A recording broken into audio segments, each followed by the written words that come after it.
আশা করি ভালো আছেন। আমার প্রাণঢালা অভিনন্দন সবার জন্য। আজকে আমার আলাপের প্রসঙ্গ যুদ্ধ প্রয়োজন এর নেপথ্যে কারণ। আবার বলছি, যুদ্ধ প্রয়োজন এর নেপথ্যে কারণ। আমরা বহু আদর্শের, বহু বৈশিষ্ট্য চরিত্রের সরকার ফেলে আসছি। আদিম থেকে এই সাম্রাজ্যবাদ পর্যন্ত বহু ধরনের, বহু শ্রেণীর নেতৃত্বে রাষ্ট্রও দেখেছি, সমাজ ও তার যুদ্ধবিগ্রহ, তার কালচারটা দেখেছি। কিন্তু একটা সময়ে রাষ্ট্র ছিল না, মানুষ ছিল, জঙ্গল ছিল। সে সময় যুদ্ধ ছিল না এবং যুদ্ধের কোনো প্রয়োজন হয়নি। তাদের যেটা ছিল, যেটা সংগ্রাম ছিল, সেটা হলো বেঁচে থাকার নিরাপত্তা, খাদ্য নিরাপত্তা বা সুস্থ থাকার নিরাপত্তা। এই দু একটা প্রয়োজন ছিল। যুদ্ধ ছিল না, রাষ্ট্র ছিল না। আলে যেদিন থেকে গোত্র থেকে সমাজ বা মানুষের আর কি, রাষ্ট্র না, এক ধরনের সংঘবদ্ধ সমাজ সৃষ্টি। সেই সংঘবদ্ধ সমাজ সৃষ্টি থেকেই দ্বন্দ্ব, সংঘাত ও সৃষ্টি। এবং সেই সংঘবদ্ধ, সেই প্রথম সময়ের যে রাষ্ট্র ব্যবস্থা বা সংঘ ব্যবস্থা, সেই সংঘ ব্যবস্থার ধারাবাহিক উচ্চতম রূপ বিশ্ব সাম্রাজ্যবাদ বা বিশ্ব ব্যবস্থা, বিশ্ব ধনতান্ত্রিক ব্যবস্থা বা পাশাপাশি কিছু সমাজতান্ত্রিক ব্যবস্থা। এইটা আমরা অবজার্ভ করেছি এবং এটা আমরা দেখেছি, এটা আমরা জানি। এখন অতীতের লম্বা কথা না গিয়ে সংক্ষেপে আসছি। এই ধনতান্ত্রিক রাষ্ট্র বা পুঁজিবাদী রাষ্ট্র, আমি পুঁজিবাদটা কম ব্যবহার করব, ধনতান্ত্রিক ব্যবস্থাটাই বেশি ব্যবহার করব। তো ধনতান্ত্রিক ব্যবস্থা বা পুঁজিবাদী ব্যবস্থা, এটার সৃষ্টি কি বৈশিষ্ট্য নিয়ে এটার সৃষ্টি। একটা জমিদার যুগের রাজার বৈশিষ্ট্য আমি বলবো না, রাজা জমিদার, সামন্ত যুগে প্রভু আর দাস ইত্যাদি। আপনার ধনতান্ত্রিক ব্যবস্থায় এসে আমরা, বা যান্ত্রিক যুগে, শিল্প বিপ্লবের পরে যন্ত্র আবিষ্কারের ফলে মানুষের ভিতরে পক্ষ অর্থাৎ শ্রেণী, এগুলো কি, এগুলা যন্ত্রশিল্প মানুষকে বিভিন্ন পক্ষে বিভক্ত করেছে, অর্থাৎ বিভিন্ন শ্রেণীতে বিভক্ত করেছে। শ্রমিক শ্রেণী, কৃষক শ্রেণী, হাজারো রকমের উৎপাদক শ্রেণী। এই যন্ত্রশিল্প এর পিছনে কাজ করেছে। যতদিন যন্ত্র আবিষ্কার ছিল না, অযান্ত্রিক যুগ, তেমন কোনো শ্রেণী ছিল না। এখন শ্রেণীবিভক্ত সমাজে ধনতান্ত্রিক সমাজ ব্যবস্থার বৈশিষ্ট্যটা, এখানে মজুদদার, মাতব্বর, কুলাক, কম্পাউন্ডার বুর্জুয়া, বড় বুর্জুয়া, বৃহৎ বুর্জুয়া, বেশ্যাবৃত্তি, টাউটার শ্রেণী, এইসব নিয়ে ধনতান্ত্রিক রাষ্ট্র। এর একটা বাদ দিলে ধনতান্ত্রিক রাষ্ট্র টেকে না, থাকে না। ধনতান্ত্রিক রাষ্ট্রের এই বৈশিষ্ট্য প্রতিটি ধনতান্ত্রিক ব্যবস্থায় অত্যন্ত দরকারি। যেমন মাতব্বর, টাউটার, মজুদদার, কম্পাউন্ডার বুর্জুয়া, বেশ্যাবৃত্তি, দেহ ব্যবসা আর স্মাগলিং, এই বৈশিষ্ট্য নিয়ে হলো ধনতান্ত্রিক সমাজ। এবং ধনতান্ত্রিক সমাজে এতগুলো শ্রেণী বিভক্ত, সমাজ বিভক্ত, এবং এর উৎপাদন পদ্ধতিও ভিন্ন। উৎপাদন পদ্ধতি ব্যক্তিগত, বা এর যে বন্টনটা সেরকম পুঁজিবাদী কায়দায়। এখন এই যে ধনতান্ত্রিক, আজকে আধুনিক ধনতান্ত্রিক রাষ্ট্রের যে বৈশিষ্ট্যের কথাগুলো বললাম, এর একটাও বাদ দিতে হবে না। এরা এই সমাজে এগুলো কেউ সৃষ্টি করে নেই। এই অর্থ ব্যবস্থায়, এই উৎপাদন ব্যবস্থায়, এই পুঁজি ধনতান্ত্রিক ব্যবস্থার আর রাষ্ট্রের এই হাত পা, এই যা বললাম এটা। এখন বিভিন্ন পক্ষ যখন এক একটা দেশের ভিতরে অনুরূপভাবে পৃথিবীব্যাপী, দুনিয়াব্যাপী ঠিক ওই রকম পক্ষ, মালিক পক্ষ, এবং একটা দেশের ভিতরে মালিক পক্ষ, একাধিক মালিক পক্ষ, একটা হাটে একাধিক ব্যবসায়ী পক্ষ, এখানে অসম বাণিজ্য এবং সুষ্ঠু সম্পদের বন্টন এবং উৎপাদন ইত্যাদি স্ক্যাটার্ড ইত্যাদির সাথে কোনো ব্যালেন্স নাই, ভারসাম্য নাই। কাজেই হাটেও যুদ্ধ হয়, মারামারি হয়, দেশের অভ্যন্তরেও মারামারি হয়। তারই উচ্চতম রূপ আজকে সাম্রাজ্যবাদী দেশসমূহ। এবং সাম্রাজ্যবাদ আগে ছিল মাত্র একটা, এখন সাম্রাজ্যবাদ তিনটা। সাম্রাজ্যবাদ দু অংশে বিভক্ত, আর উদয়মান একটা সাম্রাজ্যবাদ আছে, এটা অতটা প্রকাশ্যে আসে নাই। তো এই সাম্রাজ্যবাদী দয়ের ভিতরে যুদ্ধ, আমি শিরোনাম বলছিলাম যুদ্ধ কোন প্রয়োজনে, এর নেপথ্যে কারণ কি। যুদ্ধটা দরকার। যুদ্ধ ছাড়া ধনতান্ত্রিক ব্যবস্থার বিকাশের সম্ভব নয়, টিকেও থাকতে পারবে না। তাকে যুদ্ধ করতে হয়। এই যুদ্ধটা কখন করতে হয়? তাদের বিশ্ব বাণিজ্য সংকট যখন তীব্র হয়, সংকটপূর্ণ হয়, তখন তাদের যুদ্ধ করতে হয়।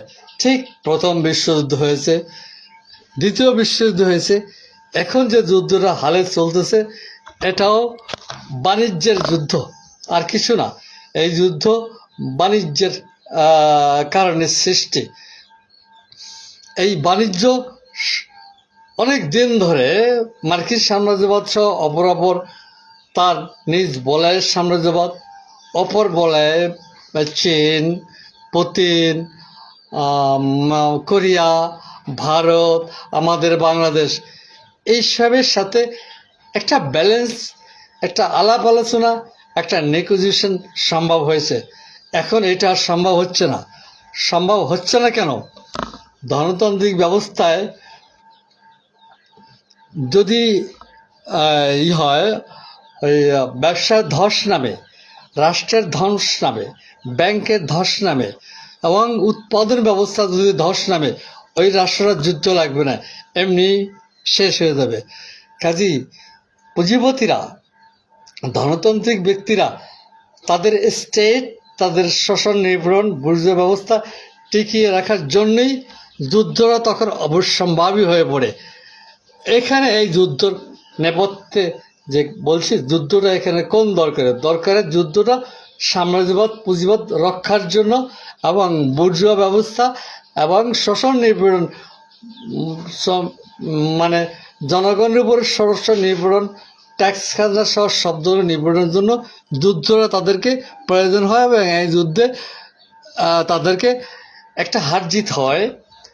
যুদ্ধ একটা যদি সম্পূর্ণ পরাজয় হয়, তাহলে ওই দেশটা দাস হয়ে যাবে বিজয়ী রাষ্ট্রের হাতে। কাজেই আমরা দেখছি যুদ্ধের জয় পরাজয়, আবার যুদ্ধ যদি মারাত্মক হয়, যেমন আধুনিক কালে যে যুদ্ধটা হচ্ছে, শুধু আকাশে এবং সমুদ্রের উপর থেকে যুদ্ধটা হচ্ছে, এবং যুদ্ধটা করতেছি কয়জন মানুষ? অল্প কয়েকজন। ইরানের কয়েকজন বিজ্ঞানী বা সোলজার, ইসরায়েলের 4-5 জন, আমেরিকার 4-5 জন। শুধু আকাশ পথে কম্পিউটার টিপাটাপি করেই যুদ্ধটা হচ্ছে, তাতে যে ক্ষয়ক্ষতি এটা সবাই আমরা দেখছি। এখন স্থল যুদ্ধ, জমিদার যুগের স্থল যুদ্ধ, 2 জমিদারের লোকেরা এসে যুদ্ধ করত, হাজার হাজার সৈন্য মারা যেত, ওই পর্যন্ত শেষ। এক রাজা পরাজয় হতো, বিজয়ী রাজা তার দেশ দখল করে নিত। আজকের ঠিক অবিকল তারই ধারাবাহিক রূপ। যুদ্ধ হচ্ছে, যেটা পরাজয় হবে ওই রাজ্য দখল করবে। এরা রাজ্য না, সম্পদ। যুদ্ধের পিছনে কারণ হলো, আমি বলে রেখেছি, বাণিজ্য। তাহলে ওই রাজ্যের বাণিজ্যটা সে পাবে। এখানে নিষ্পত্তি যদি না হয়, যুদ্ধের নিষ্পত্তি না হলে আপোষ করবে, ছাড় দিবে, একে অপরকে ছাড় দিবে, ভাগ বাটোয়ারা করবে, সাময়িক কয়েকদিনের জন্য একটু সুখ পাবে। কিন্তু অসম বাণিজ্য, মুক্তবাজার অর্থনীতি, এটা ঘুরে ফিরে আবার ওই একই সমস্যা সৃষ্টি হবে। কাজেই যুদ্ধ মহাকালের সবসময় দেখে আসছে, এখনো দেখছে। বিজ্ঞজনরা ভাবেন যুদ্ধটা তো শেষ করতে হবে, মানে পৃথিবীর যুদ্ধ চাই না, একথা বললেই হলো। যুদ্ধ আমি চাই না, যুদ্ধ শেষ হবে না যতকাল গণতান্ত্রিক ব্যবস্থা, পুঁজিবাদী ব্যবস্থা, সাম্রাজ্যবাদী ব্যবস্থা ও তার কালচারটা থাকবে, ততকাল যুদ্ধ থাকবে। যুদ্ধের ক্ষতি কি? যুদ্ধে আগে দেখতাম রাজা বাচ্চারা মারা যেত না, ওই সৈন্যরা, রাজসৈন্যরা মারা যেত, বা কিছু রাজাও অনেক সময় মারা যেত। আর হালে যে যুদ্ধটা হচ্ছে, সাধারণ পরিবারের যে সমস্ত ছেলেরা, সৈনিক যারা আছে, তারা মারা যাচ্ছে, দেশের প্রাকৃতিক সম্পদ ধ্বংস হচ্ছে। সাথে সাথে আমরা দেখছি বুর্জোয়া ব্যবস্থার নেতারাও মারা যাচ্ছে। ওই যে ইরানের অর্ধশত বৈজ্ঞানিক মারা গেছে, ইসরায়েলেরও সেরকম, আমেরিকারও সেরকম। তাছাড়া আমেরিকার ইতিপূর্বে পাঁচটা রাষ্ট্রপতি মারা গেছে। এখন এত কিছু মারা যাওয়ার পরে আমাদের তো চিন্তা করতে হবে, যুদ্ধটা আদৌ হবে না এমন কি ব্যবস্থা আছে। একটু পরে বলছি।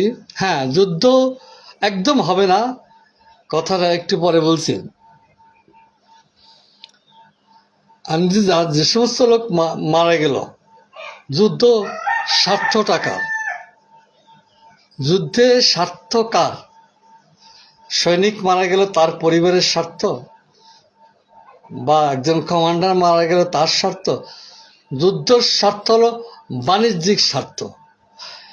এত লোক মারা গেল, এত সৈন্য মারা গেল, এত সভ্যতা ধ্বংস হলো, ওগুলো কিছু না, বাণিজ্যিক স্বার্থ। অর্থাৎ আমেরিকাকে পরাজিত করা গেল, বাণিজ্যিক স্বার্থ পেয়ে গেল। পুতিন, চীনেরা বাণিজ্যিক স্বার্থ পেয়ে গেল।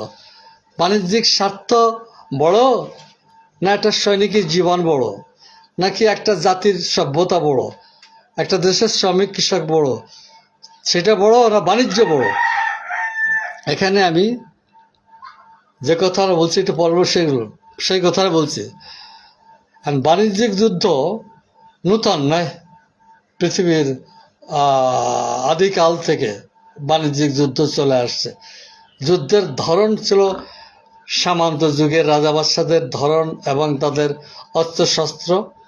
পুঁজিবাদী, প্রাক পুঁজিবাদের প্রথম পর্যায়ে, পুঁজিবাদের সর্বোচ্চ সাম্রাজ্য পর্যায়ে যুদ্ধের ধরন এবং যুদ্ধের অস্ত্রশস্ত্র কি, এটা বিশ্ববাসী জানে। এখানে আমি অনেক কথা বলবো না। এখনকার যুদ্ধ বায়ুমণ্ডল দূষিত করে একটা জাতিকে শেষ করে দেওয়া হয়। গ্যাস মেরে একটা জাতির দেহ ছিন্ন বিচ্ছিন্ন দেহ পুড়ে বর্ষ হয়ে যায়। আপনার এমন ডিস্ট্রাইক কামান আছে, পৃথিবীর সব কিছু ধ্বংস হয়। এই হলো বাণিজ্যিক স্বার্থে যুদ্ধ দরকার এখানে। এখন যুদ্ধ বিহীন পৃথিবী হতে পারে কেমন করে? যুদ্ধ ব্যক্তিগত মালিকানা, ব্যক্তিগত উৎপাদন ব্যবস্থা, ব্যক্তিগত বন্টন, ব্যক্তিগত বা জাতিগত রাষ্ট্র, এবং তাদের একটা মডেল থাকে, নাটের গুরু, জাতিসংঘ। এই সবই হলো এতকালের যুদ্ধের 1 নম্বর কারণ। তাহলে আমি যুদ্ধের 1 নম্বর কারণ যেটা বললাম, বাণিজ্যটাই যুদ্ধের একমাত্র কারণ। এখন যুদ্ধটা শেষ হবে কিভাবে, বা হবে না আদৌ? এটা কি কোনো পথপন্থা আছে? হ্যাঁ, পথ আছে। শ্রেণীহীন সমাজ, কমিউনিস্ট বিপ্লব, বৈজ্ঞানিক সমাজতান্ত্রিক ব্যবস্থা, সাম্যবাদী ব্যবস্থায় যুদ্ধের কোনো সুযোগ থাকে না। মহান কার্ল মার্কস দাম্ভিক ঐতিহাস বস্তুবাদের আলোকে বিশ্ব মানবকে, সে যতদিন বেঁচে ছিলেন বিশ্ব মানবকে এবং বিশ্ব মানবের সমাজকে, বিশ্ব পুঁজিটাকে বিশ্ব সম্রাট ব্যাখ্যা করেছেন এবং বৈজ্ঞানিক সমাজ ব্যবস্থা ঘোষণা দিয়েছেন কমিউনিস্ট পার্টির ইশতেহারে।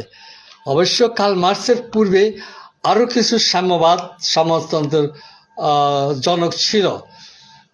তাদের সমাজতন্ত্র ছিল কাল্পনিক সমাজতন্ত্র, ইউটোপিয় সমাজতন্ত্র বা ভাববাদী সমাজতন্ত্র। আর কার্ল মার্কসের আবিষ্কৃত না, কার্ল মার্কসের ব্যাখ্যা বিশ্লেষণ, বস্তুবাদের ব্যাখ্যা বিশ্লেষণে বৈজ্ঞানিক সমাজ ব্যবস্থারা এসে যায়, বৈজ্ঞানিক সমাজতান্ত্রিক ব্যবস্থায়।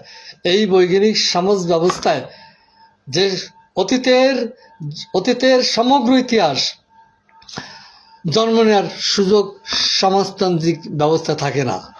এখানে যোদ্ধার মহাজন, এখানে টাউট বাটপার, এখানে বেশ্যাবৃত্তি, এখানে যুদ্ধের কোনো সুযোগ থাকে না। যুদ্ধটা এভাবে শেষ হবে পৃথিবীর। এখন হালে প্রতিদিন বহু মিডিয়ায় বহু কিছু শুনছি, ইরানের এই দোষ, পুতিনের এই দোষ, আমেরিকার এই দোষ, অনেক সমাজ চিন্তাবিদের অনেক কথাই শুনে আসছি। কিন্তু আমি এ পর্যন্ত সমাজ কোনো চিন্তাবিদের কাছে সমাধানের কথাটা দেখি না। অর্থাৎ পক্ষপাতিত্ব, কেউ ইরানের পক্ষে দুনিয়ার মুসলমান আর ইসরায়েলের পক্ষে অপর ইহুদি দুনিয়া আর খ্রিস্টান দুনিয়া। এটা ধর্মটাকে তারা সামনে আসে। যেমন ইরান যুদ্ধে দুনিয়ার মুসলমানদেরকে আল্লাহর শক্তি দাও এবং ইহুদি মারা গেলে আলহামদুলিল্লাহ, ইহুদিদের অফিস আদালত ধ্বংস হলে মাশাল্লাহ, দুনিয়ার মুসলমানকে আল্লাহ ঐক্যবদ্ধ করে দাও, জ্ঞান দাও। ওরা বড় এরকম, দুনিয়ার ইহুদি এক হও, মুসলমানরা আমাদের দেশ দখল করতেছে, মুসলমানরা আমাদের থাকতে দিচ্ছে না। ইসরায়েলের কথা হচ্ছে কি, মুসলমানদের জন্য ইহুদি রাষ্ট্র থাকতে পারতেছে না, তাই ইহুদিরা খেপছে, মুসলমান সরিয়ে দিয়ে ইহুদি পৃথিবী। এই যে দ্বন্দ্বগুলার উপরে কোনো জ্ঞানী পৃথিবীতে এখন কি জন্ম নেন নাই? ধর্মীয় নেতারা তো পারে এগুলো সমাধান করতে, ধর্মীয় নেতারা এগুলো সমাধান দিবে না, দিলে তাদের ব্যবসা থাকে না। আসেন, আপনার মূল যুদ্ধটা হচ্ছে বাণিজ্য যুদ্ধ। এই কমিউনিস্ট ব্যবস্থার বাণিজ্য, কমিউনিস্ট ব্যবস্থার উৎপাদন ব্যবস্থা, কমিউনিস্ট পার্টির ব্যবস্থায় বন্টন ব্যবস্থা, কমিউনিস্ট পার্টির ব্যবস্থায় পৃথিবীর মানুষের ঐক্যের ব্যবস্থা, পৃথিবীর সমস্ত জাতি ধর্ম নির্বিশেষে সবার একটা ঐক্যের ব্যবস্থা, এসব কমিউনিস্ট ব্যবস্থা থাকে। এখানে কোনো জাতিগত বিদ্বেষ, ধর্মগত হানাহানি এবং আঞ্চলিক বা হাট বাজারে কোনো জায়গায় দ্বন্দ্বের কোনো সুযোগ আর থাকে না কমিউনিস্ট সাম্যবাদী ব্যবস্থায়।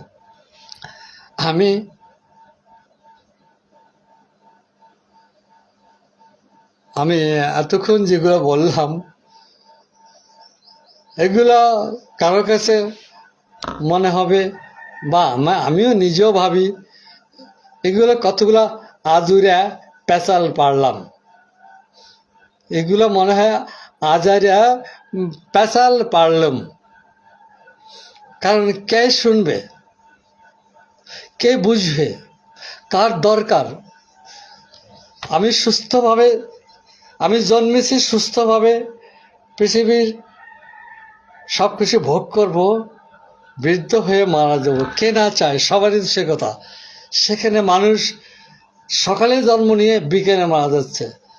একটি মানুষের অনেক কষ্ট অর্জিত তার ছোট্ট দোতলার ঘরটা যুদ্ধে আগুন লেগে মারা যাচ্ছে। গাছে গাছে পাখি, বনে জঙ্গলে জীবজন্তু, রাসায়নিক গ্যাসে সব মারা যাচ্ছে। এখন কার না ইচ্ছা হয় পৃথিবীর সকল সুখ, সকল আনন্দ, সকল মজা নিতে, কার না সুখ হয়?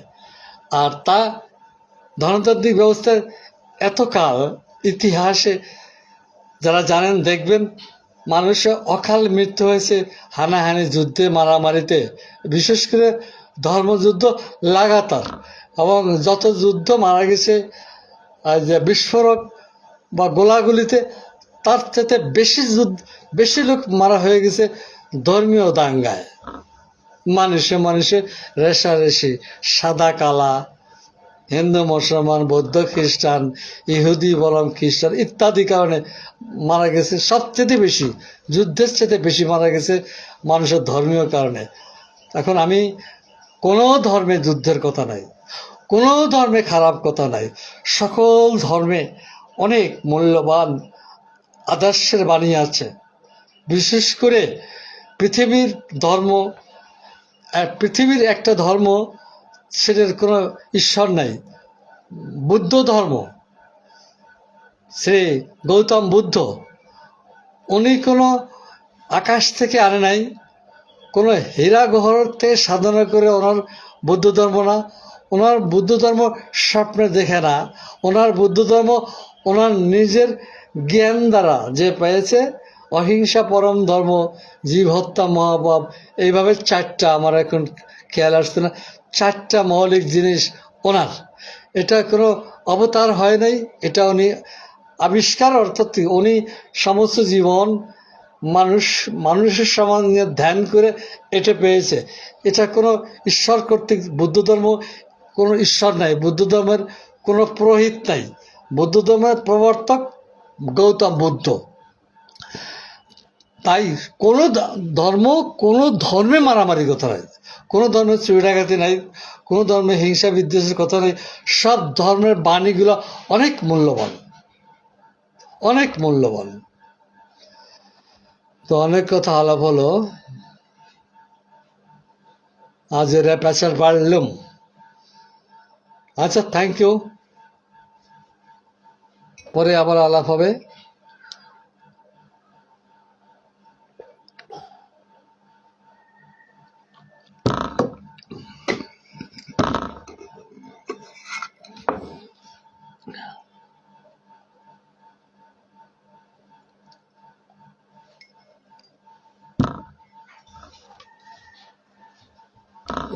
Thank you.